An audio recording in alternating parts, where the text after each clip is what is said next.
Hello, welcome to July's recap.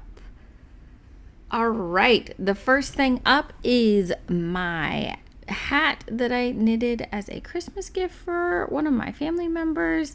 If you've never knitted the Musselburgh, I'm sure I'm saying it wrong, the Musselburgh hat, is definitely a nice simple hat. Is double-sided, and then I actually attach the top and bottom to each other. I don't even think they say to do it in the pattern, but I don't know. It just always feels like it could just come apart, even if it did come apart, it wouldn't really matter. So maybe I'm just being weird. But anyway, that is one of my biggest projects of July. Even though it was a really simple pattern, it takes a while because there's just a lot of tiny stitches because it's double-sided, but really love that hat.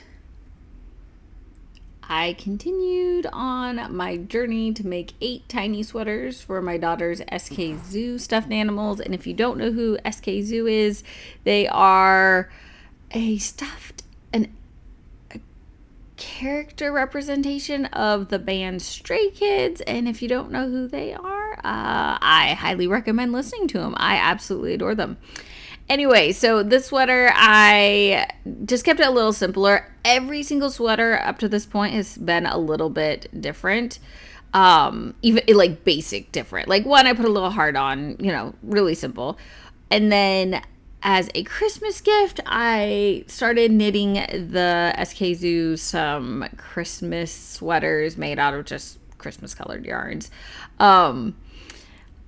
The different yarns I use are from advent calendars, or that's the scrap yarn from the hat that I knitted earlier this month, and they are so fun, and I'm looking forward to seeing all 8 of the Christmas ones done. And yes, I've kept them really, really, really simple. I might add more to them, but at the moment I'm leaning towards just keeping them really fun Christmas sweaters. And you guys just saw me complete this sock, and I love this sock so much. The yarn I use is from Dream in Colors, and absolutely favorite yarn ever.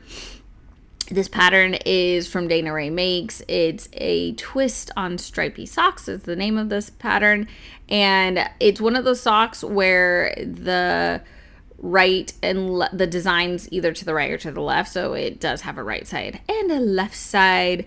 And yes, that is a fun, just different, I just think it's fun to do little things like that. And the cuff is 1x1 ribbing with the knitting through the back loop, which I also think just adds a fun, it's just fun to do little element, like change elements in socks. You can go so many directions while making them. It almost feels like an endless option of ideas for sock knitting.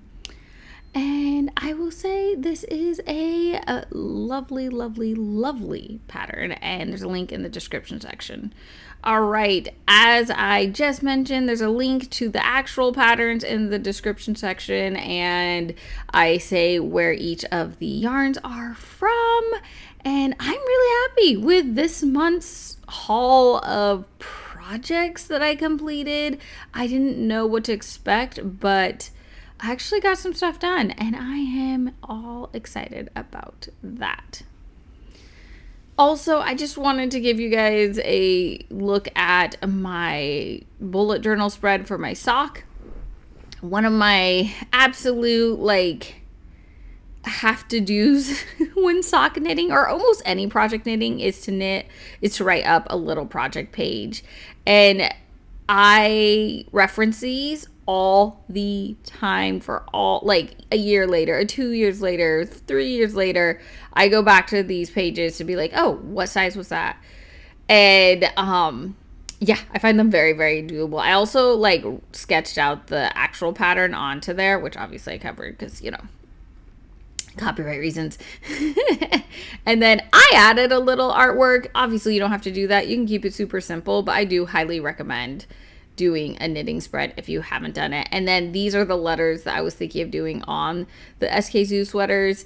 kind of like Mrs. Weasley. So I'm not sure if I'm gonna do that. I did think about doing Christmas trees, but I'm pretty sure I'm gonna just keep them simple, but they are there if I decide to do it. And then the other project I worked on this month was just filling up this page with all these beautiful flowers and leaves and vines, and I had so much fun doing that, guys. I used to do this a lot, and then I just took a very long break. And in this month, I said, you know what, Heidi, you should just start sketching again. And I have, and I absolutely love it. It's just a fun form of being creative, and I am super, super happy with the results. And yeah, I hope you guys are enjoying all these things. Okay, the last project that I didn't work on but thought I did, I actually went back on my Instagram page to see. I was like, oh, obviously I worked on the blanket I planned on working on all summer, but no, I did not. So since filming this video, I actually did get another square almost all the way done. I'm actually hoping by the end of today it will be done. And yeah, if you haven't made a mitered square blanket, I think they're super easy way of making a blanket because you can get that completion feeling every time you finish a square. And the squares really aren't that complicated to do, like, at all. And you can do them in different sizes and different yarn types. It's really just, it's a great way to use up scrappy yarn. And I really wanted to have this one done by the end of summer. I'm thinking I might make it my really big August project, like get blanket done, but we'll see. This blanket's for me and I really want to have it. Okay, guys, I hope you guys had a wonderful knitting month and I hope to see you next month. Bye.